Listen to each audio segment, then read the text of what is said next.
두 번째 수업 진행하겠습니다. 페이지 52쪽이요. 문장의 짜임.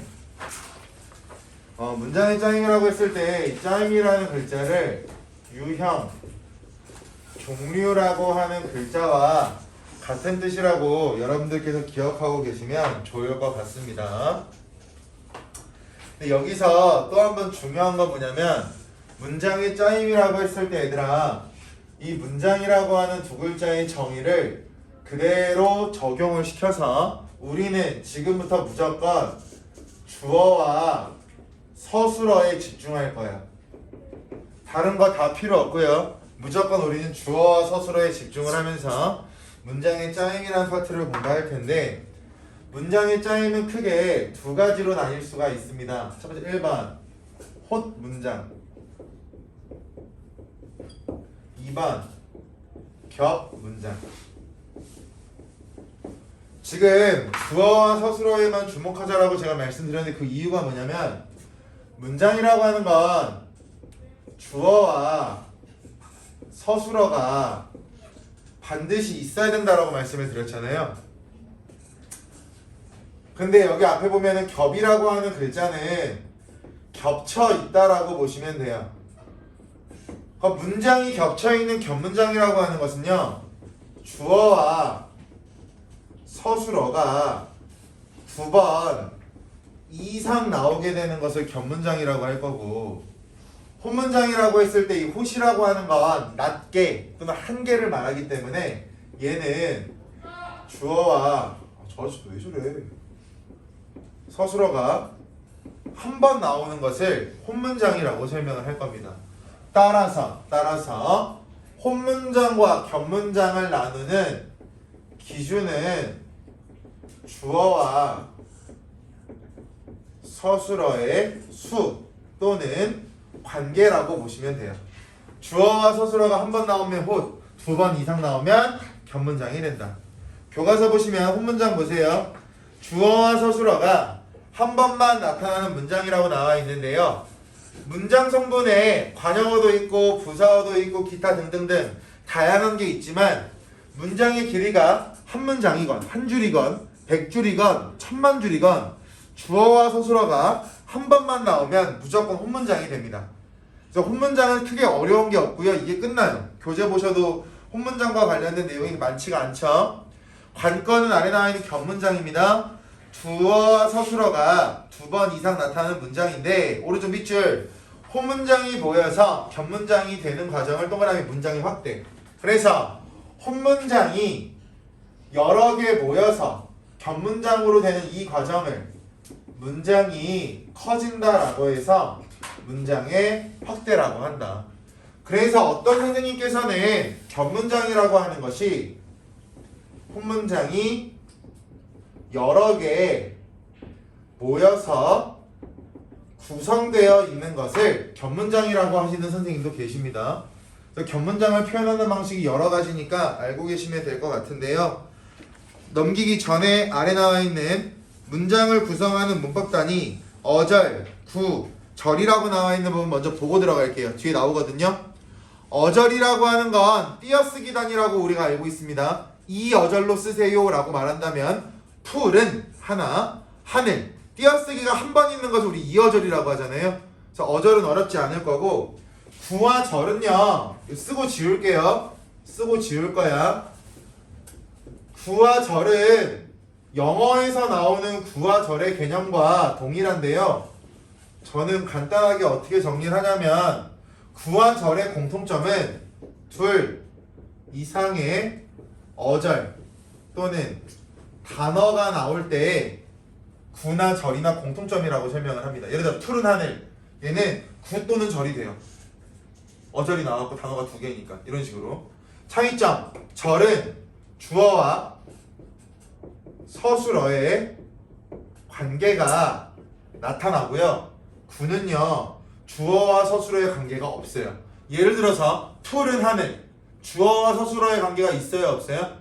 없어요. 관형어랑 그다음에 주어의 작용만 있는 하늘밖에 없잖아요. 걔는 구라고 설명한다고요. 주어랑 서술어의 관계가 없기 때문에. 그래서 주어와 서술어의 관계가 있냐 주어와 서술어의 관계가 없냐에 따라서 구와 절을 구분한다. 이 박스 하나면 돼요. 거기 나와 있는 내용 가지고도 정리하셔도 특이사항은 없는데요. 간단하게 보고 싶으신 분들은 이렇게 보셔도 되고요. 얘는 영어와도 동일합니다. 영어에서 나오는 형용사가 국어랑은 좀 다르지만 구와 절의 개념은 영어랑 국어가 동일하니까 저렇게 인지하고 계셔도 되고, 자기가 영어를 좀 한다, 그럼 자기가 알고 있는 방식대로 기억하고 계셔도 특이사항은 없어요. 되었죠? 한 장 넘어가서 보시면, 지울게요.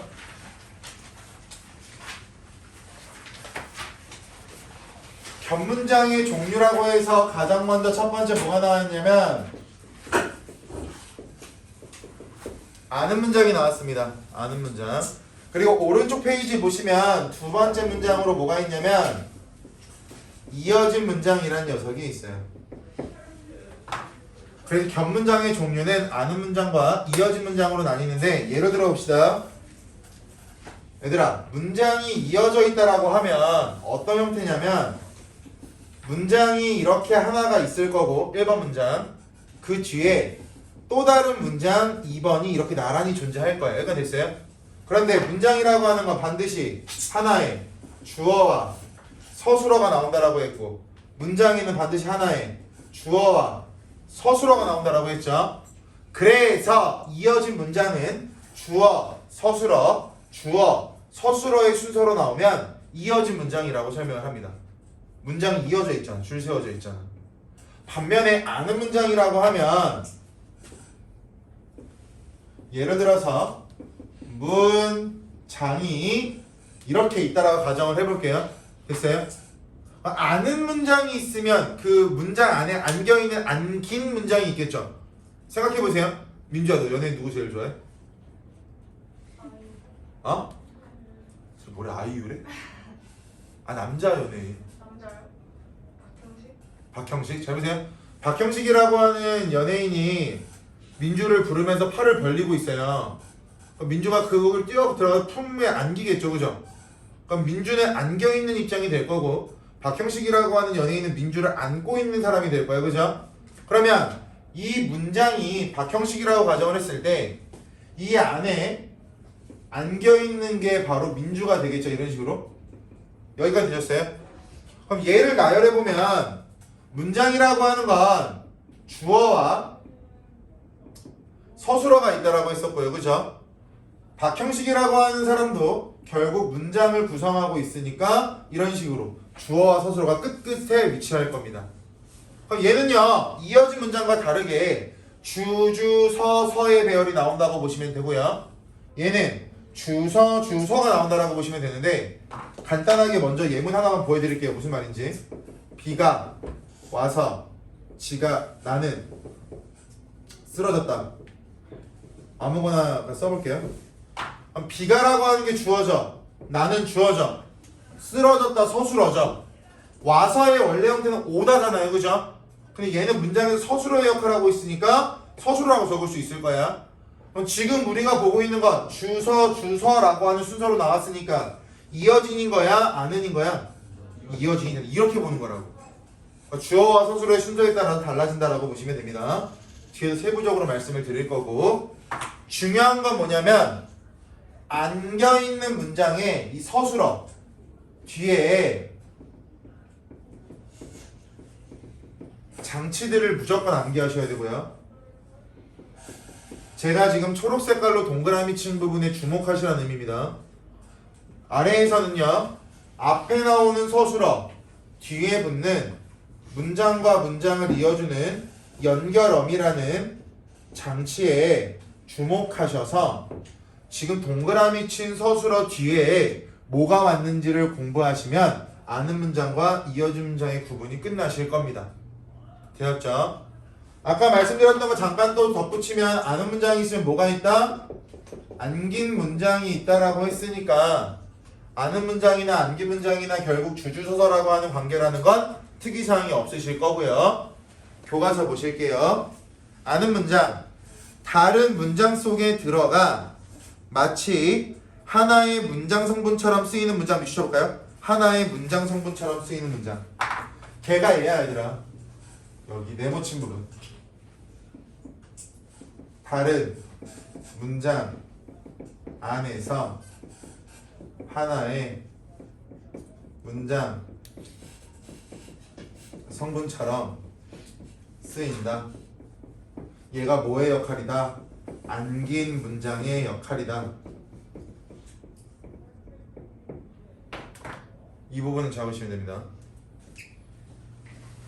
안긴 문장에는 명사절, 관형절, 부사절, 서술절, 인용절이 있대요. 절이라는 글자들만 동그라미 쳐볼까? 절.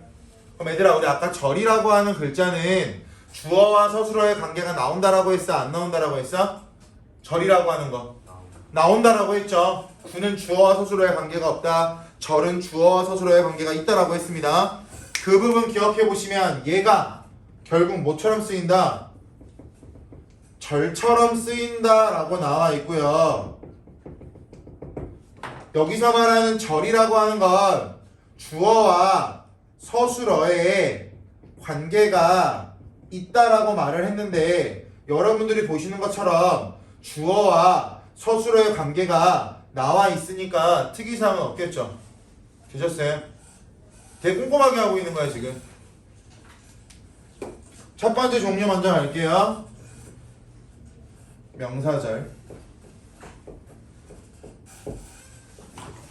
교재 보세요. 여기 밑줄 명사형 어미 음기. 그게 뭐냐면 얘들아, 제가 장치가 중요하다고 했잖아요. 그게 바로 명사절의 장치야. 명사형 어미 기라고 하는 녀석이나 이런 녀석이 쓰인다라고 나와 있을 거야. 괄호 있고 미음 있고. 얘는 괄호를 살려서 음이라고 적거나 괄호 안에 있는 걸 생략해서 미음이라고 적으라는 소리입니다. 여기까지 되셨어요? 장치 외우시고 아래 밑줄 주어, 목적어, 그리고 부서.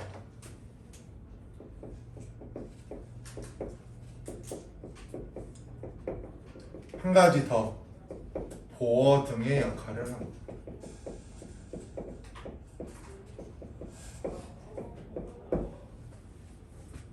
그럼 잘 보세요.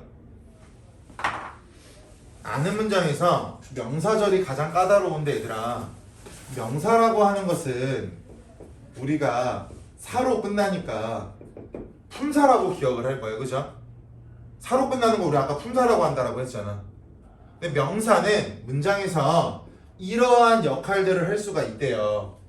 그럼 이 명사절이 주어 역할을 하는지, 목적어 역할을 하는지, 부사어 역할을 하는지, 보어 역할을 하는지를 구분하는 방법은 무조건 격조사. 우리 앞에서 격조사라고 하는 건 자격을 부여해주는 조사라고 했죠. 그죠? 그거 기억하시고 예문 갖다가 보여드리겠습니다. 나는 그가 도둑임을 확신했다. 나는 그가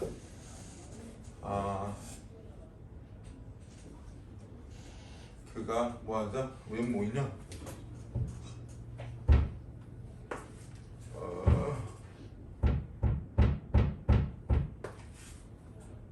집에 가기에 뭐하냐? 거기 두 번째 문으로 할게요. 다른 거 보여드리려고.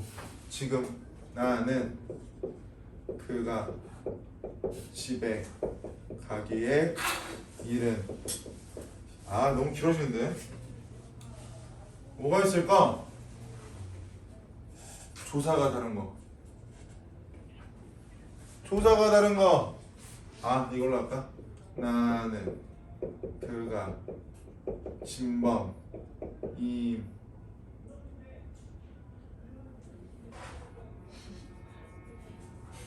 예문 생각하면 제일 작나? 나는 비가 오기를. 나는 비가. 근데 이거 먼저 할게요. 얘들아 보자. 나는이라고 하는 거 문장 성분 주어져. 그가라고 하는 거 문장 성분 주어져. 확신했다 문장 성분 뭐야 얘들아? 아, 뭐 서술어. 죄송합니다. 서술어죠. 주목해야 되는 게 가운데에 나와 있는 도둑임이라고 하는 부분인데 얘들아, 도둑임이라고 하는 글자랑 을이라고 하는 글자랑 결합되어 있다라고 하는 건 눈으로 확인이 가능하시죠? 그럼 도둑임의 원래 형태는 뭐야 얘들아? 도둑이다. 그럼 도둑이다라고 하는 형태가 임이라고 하는 글자가 되려면 뒤에 뭐가 붙어야 돼? 미음이라는 녀석이 붙어야 되겠죠, 그죠? 근데 미음이라는 녀석 아까 뭐라고 나와 있었어 여기? 명사형 어미라고 나와 있었잖아요. 그럼 결국 이 미음이라고 하는 건 명사형 어미가 될 거고, 명사형 어미가 결합했기 때문에 그가라고 하는 부분 앞에서부터 임이라고 하는 부분까지가 주어와 서술어의 관계가 나와 있는 안긴 문장이 되겠죠. 되셨어요? 근데 뒤에 뭐가 결합했어 얘들아? 을이라고 하는 격조사는 주격조사야, 목적격조사야, 부사격조사야? 목적격조사죠, 그죠? 그럼 잘 보세요. 얘는 명사절을 아는 문장이고, 문장 성분, 즉 문장 내에서 하는 역할은 이 을이라고 하는 조사 때문에 무슨 역할을 한다? 목적어의 역할을 한다라고 설명을 한다고 그랬어? 만약 여기에 이나 가가 오면 무슨 역할을 한다야? 주어 역할을 한다라고 설명한다고.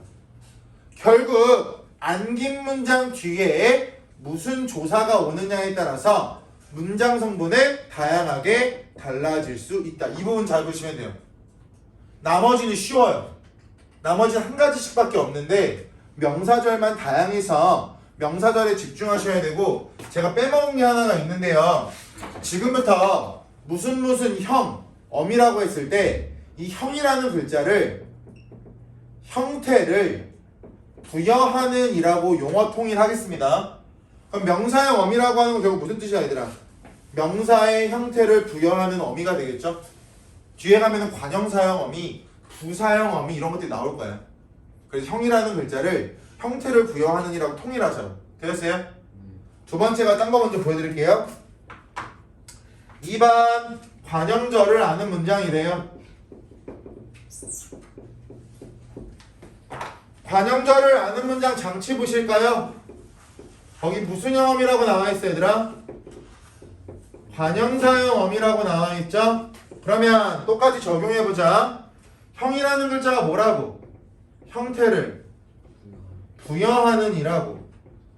그럼 관형사형 어미라는 것은요, 관형사의 형태를 부여해주는 어미를 관형사형 어미라고 할 거야. 근데 교재 보시면 총 6가지가 나올 거예요.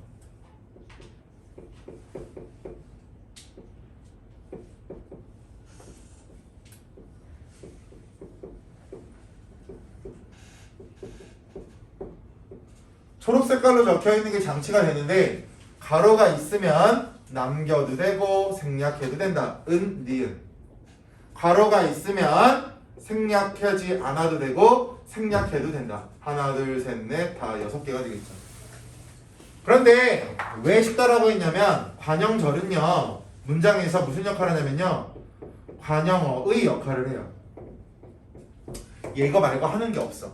무조건 얘는 관형어 역할만 합니다. 뒤 옆에 나와 있는 예문 하나 볼까요? 이 책은 내가 읽는 책이다. 간단하게 갈게요. 일단 책은이라고 하는 건 주어져. 내가 주어져. 책이다 서술어져. 그런데 안긴 문장을 먼저 표시해야 되니까 내가 앞에서 가로가 열릴 거고 서술어 앞에서 가로를 닫아야겠죠. 이런 식으로. 얘가 바로 안긴 문장이 될 거고, 가운데 나와 있는 읽는이라고 하는 것의 원래 형태는 읽다였을 거야. 그럼 여기에 뭐가 결합했어 지금? 다가 사라지고 는이 결합했는데, 는이라고 하는 건 여기 나와 있는 관형사형 어미가 되겠죠. 그랬더니 책이다라는 체언을 꾸며주고 있는 관형사형 어미가 되겠죠. 됐어요? 세 번째 갈게요. 부사절을 아는 문장.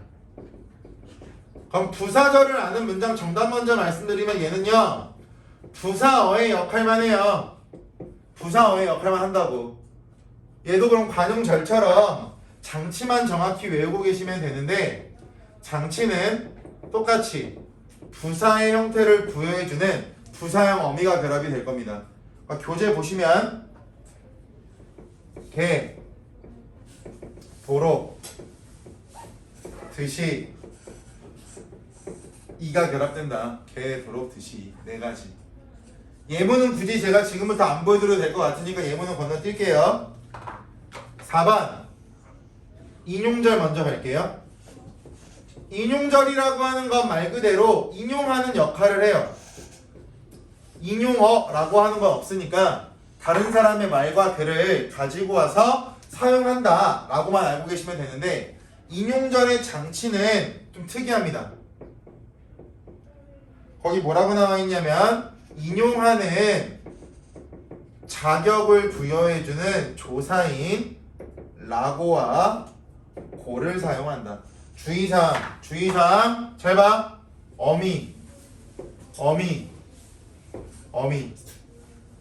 어미라고 하는 건 용언을 말할 때 어감 플러스 어미입니다라고 하면서, 예를 들어서 먹다, 먹고, 먹어서라고 했을 때 형태가 고정되어 있는 걸 어간이라고 하고 형태가 바뀌는 부분을 어미라고 설명을 해요. 근데 지금 아래 보니까 어미라고 나와 있어, 조사라고 나와 있어 얘들아? 조사라고 나와 있으니까 인용절은 다른 것들과 다른 성격을 가지고 있다고 생각하셔야겠죠? 조사는 항상 앞에 뭐가 온다? 체언이 이렇게 붙잖아요. 얘는 용언이고요. 조사라는 키워드 잘 잡으셔야 되고, 1번 보시면 라고 빗줄 직접 인용. 직접 인용이라고 하는 건 그대로 가지고 오는 거야. 형식도 안 바꿔요. 내용도 안 바꿔요. 그대로 가지고 오는 걸 직접 인용이라고 합니다. 간접 인용은요, 화자 입장대로 뭐 대명사도 바꾸고 종결 표현도 바꾸고 시간 표현도 바꾸고 이런 것들을 간접 인용이라고 설명을 하거든요. 그래서 라고와 고를 통해서 직접 인용과 간접 인용을 구분할 수 있고요. 인용하는 역할을 하는데 문장 성분으로는 부사어의 역할을 한다 라고까지만 기억하고 계시면 됩니다. 특이한 거 마지막 5번 서술절.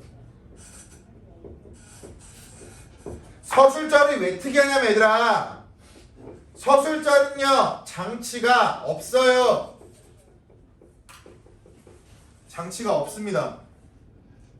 얘는 문장에서 무슨 역할을 하냐면 서술어의 역할을 하는데 장치가 없어. 그럼 얘를 어떻게 볼 거냐면, 교찬아 그만 자라. 내가 빙다리 핫바지로 보이냐? 학원 작업 7년인데 다양한 숙련의 패턴을 이미 봤어. 너희들 선배들이 나한테 많이 알려줘.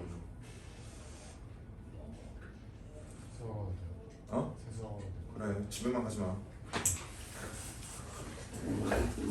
어찌 나가요? 미친놈 같아? 집에만 안 가면 되는 거 아니야? 시험 대비도 안 했는데. 얘는요 항상 주어 서술어로 분석이 됩니다. 주주석. 예로 들어 볼게요. 코가 길다. 문장 성분 분석해 보겠습니다. 주어 서술어죠. 다 분석했는데 주주서밖에 없잖아. 이러면 얘는 뭐야? 서술절이야. 이렇게 보면 된다고요. 별도의 장치가 없기 때문에 주주서가 분석이 되면 서술절이다. 이런 식으로만 기억하시면 됩니다. 됐어요? 여기까지가 아는 문장, 암긴 문장 5가지. 얘는 여러분들께서 장치부터 명확히 외우시고, 장치 외우고 주어 서술어 찾는 연습하고 암긴 문장 괄호 치는 것만 잘 치면 굉장히 쉽게 끝나는 부분입니다. 됐어요? 여기가 가장 헷갈리는 부분이고, 이어진 문장은 금방 끝날 테니까 이어진 문장까지 하고 문제 풀 시간 드릴게요. 이어진 문장은 이거보다 볼 게 많이 없어요.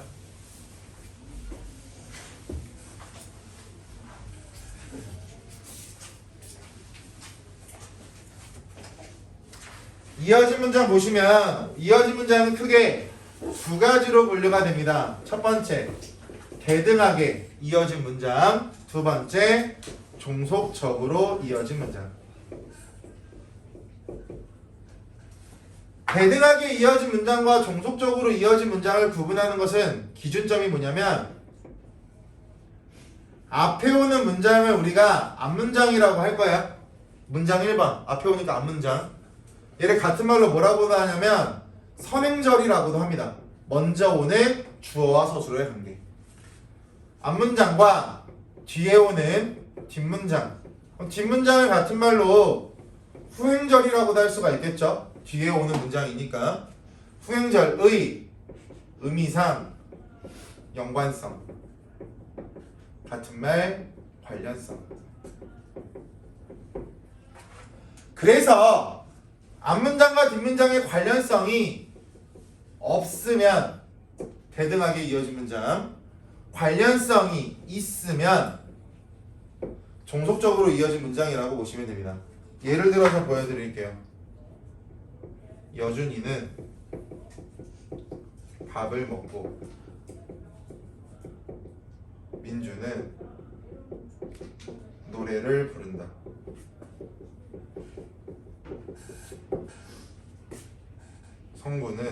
성구가 가방을 놓고 내려서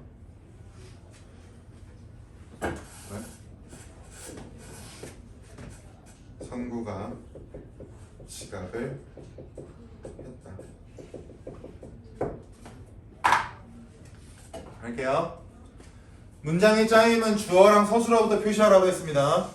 여준이, 선구, 주어, 먹고, 서술어, 놓고 내려서, 서술어, 민주, 주어, 성구가, 주어, 부른다, 서술어, 했다, 서술어죠. 주서니까 이 두 가지는 전부 다 아는 문장이 아니라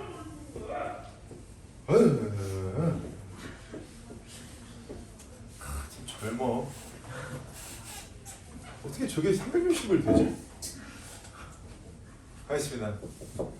그러면 이어진 문장은 앞문장과 뒷문장을 일단 슬러시로 끊어야 되는데 끊길 거고요. 끊기겠죠. 그럼 지금 슬러시를 기준으로 여준이는 밥을 먹고 와, 선구가 가방을 놓고 내려서가 앞문장이 될 거고요. 슬러시를 기준으로 뒤에 나와 있는 게 뒷문장이 될 겁니다. 됐어요? 그럼 잘 보세요. 얘들아, 상식적으로 여준이가 밥을 먹는 거랑 민주가 노래 부르는 것은 앞문장과 뒷문장에 관련성이 있어요? 관련성이 없어요? 관련성이 없죠. 그럼 얘를 뭐라고 한다? 대등. 반면에 선구가 지각을 한 이유는 가방을 놓고 내려서래요. 그죠? 앞문장과 뒷문장 연관성 있어요? 없어요? 있어요. 얘를 뭐라고 한다? 종속이라고 한다. 이렇게 됐어요? 잘 봐. 지금부터 대등하게 이어진 문장과 종속적으로 이어진 문장을 구분하는 방법을 말씀을 드릴 텐데요. 내신이라면 우리가 지금까지 어떻게 공부했냐면 이 고라고 하는 문장과 문장을 이어주는 연결어미가 나오면 대등이야. 서라고 하는 연결어미가 나오면 인과성을 띠기 때문에 종속이야. 이런 식으로 연결어미를 우리가 어렸을 땐 다 외웠어. 이해갔어요? 근데 모의고사나 수능에서는 이걸 다 외우고 들어갈 수 없잖아요. 그래서 방법적인 부분을 말씀드릴 테니까 지금부터 잘 따라오세요. 갑니다. 첫 번째 방법이고요. 두 번째 방법. 앞문장과 뒷문장의 순서를 교체했을 때 의미가 성립하냐, 성립하지 않냐. 두 번째 기준입니다. 볼게요. 이 문장 순서를 뒤집을 겁니다. 됐어요? 얘를 뒤집으면 민주는 노래를 부르고 여준이는 밥을 먹는다죠. 말이 돼요? 안 돼요? 말 되죠? 반면에 선구가 지각을 해서 가방을 놓고 내렸다. 말 돼요? 안 돼요? 안 돼요. 즉 말이 되면 대등, 말이 안 되면 종속입니다. 되셨어요? 세 번째. 야 이거 중요한 거야. 나 노량진에서 내가 1년 동안 몇 천만 원 써가면서 공부한 건데. 아 비웃어? 야 노량진에서 컵밥 먹으면서 생각한 거라고. 이게 다 돼. 내 대학 시절로 다 보낸 건데. 씨. 여기까지만 한다. 아 너무 비웃냐? 정말. 간다. 앞문장을 뒷문장 주어 뒤로 이동시켰을 때 의미가 성립하냐 안 하냐. 근데 얘들아 잘 봐.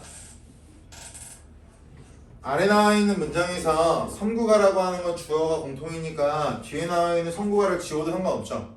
한국 사람들은 똑같은 말 두 번 하는 거 싫어하잖아요. 무슨 말씀인지 이해되세요? 이런 거죠. 여준이가 밥을 먹고 여준이가 노래를 불러 이렇게 말해요?